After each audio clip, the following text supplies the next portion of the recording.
तर आमची आहे फर्स्ट ॲनिव्हर्सरी आणि आम्ही चाललोय थायलंड. चला तुम्ही पण आमच्यासोबत.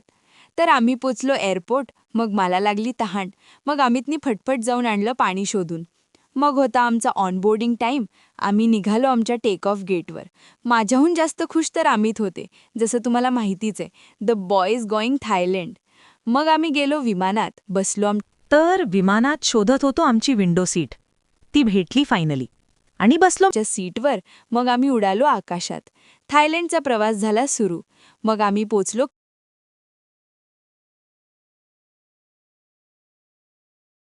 क्राबी. इकडचा निसर्ग खूप शांत आणि ग्रीनरी होती. मग सगळ्यात आधी आम्ही घुसलो 7-Elevenला ज्यूस आणि स्नॅक्स घ्यायला. मग आम्ही केला चेक इन आमच्या रूममध्ये. असा होता आमचा रिसॉर्ट. मग आम्ही तयार होऊन निघालो एलिफंट सफारीला, ज्यात मी पहिल्यांदा एक्सपिरियन्स करणार होती. खूप मज्जा आली एलिफंटवर. त्याचं नाव मरुई होतं. एकदम फुल ट्रेंड एलिफंट पोज पण द्यायचा तो फोटोसाठी. खूप सुपर क्यूट होता. Best experience. त्या मयुरीसोबत आम्ही पण टुनटुन चालत होतो. फोटोज घेत घेत जंगलचा अमेझिंग निसर्ग बघत लई भारी एक्सपिरियन्स होता राव. त्यानंतर आम्ही परत आमच्या हॉटेलच्या लोकेशनवर पोचलो आणि थोडा स्ट्रीट वॉक करून एक्सप्लोर केला आजूबाजूचा निसर्ग. तेव्हा तिथे आम्हाला एक क्राबी नाईट मार्केट दिसलं. तिथे असे अनोखे आणि विचित्र फनी बॉटल ओपनर आणि ग्लास होल्डर होते. एकदम युनिक. हाहा. मग थोडं पुढेच फायर शो होता. इतका काही खास नव्हता, पण बघितला. तिथे एक डॉगचा स्केच करत एक माणूस बसलेला. खूप सुंदर स्केच होतं. मग अमितनी त्यांचा टॅलेंट दाखवला. गननी निशाणा लावत होते, पण फुसके निघाले निशाणे. हाहा.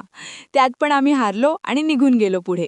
मग नेक्स्ट दिवशी आमची 4 आयलंड क्रॅबी टूर होती बाय बोट. तर हा आमचा टूर गाईड होता. त्याचं नाव पण युनिक बिली होतं. तिथे सर्वांची नावं अशीच अँटिक होती. एकदम. ऊन पण खूप जास्त होतं तिथे. तरी आम्ही काय आमची मजा सोडली नाही. पुरेपूर मजा केली. Full on excited to watch 4 island असं. खूप सुंदर व्ह्यू होते. पाण्यातले फुल क्रिस्टल क्लिअर वॉटर होतं एकदम.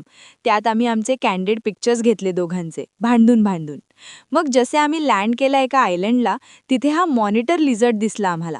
खूप मोठा आणि तुंटून चालत होता बीचवर, मज्जे घेत. मग आम्ही एका केव्हमधून आतमध्ये एक सुंदर आयलंडमध्ये गेलो. तो व्ह्यू तर एकाच नंबर होता.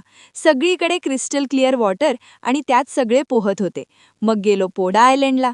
तिथे पण खूप मोठ्या मोठ्या लाँग टेल्ड बोट म्हणतात ते होते.